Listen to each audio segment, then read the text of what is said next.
मी एका रस्त्याच्या कामासाठी नाईक साहेबांकडे आलो होतो आणि इथे आल्यानंतर असं वाटलं की साहेबांचं काम आणि त्यांची एनर्जी, जनतेवर असणारं त्यांचं प्रेम आणि काम करण्याची पद्धत पाहून आम्ही एवढे खुश आहोत का हा नेता असावा तर असा.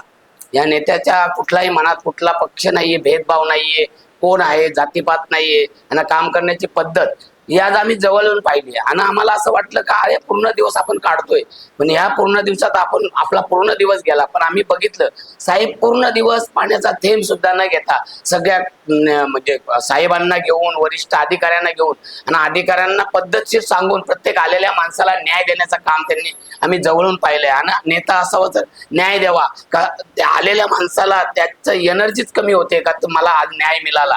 काही काही लोकांचं तर पुष्पगुच्छ देऊन त्या साहेबांचा सत्कार करून त्यांची कामं मार्गी लावायचं काम आज आम्ही जवळून पाहिलं आहे. असा नेता होणे नाही.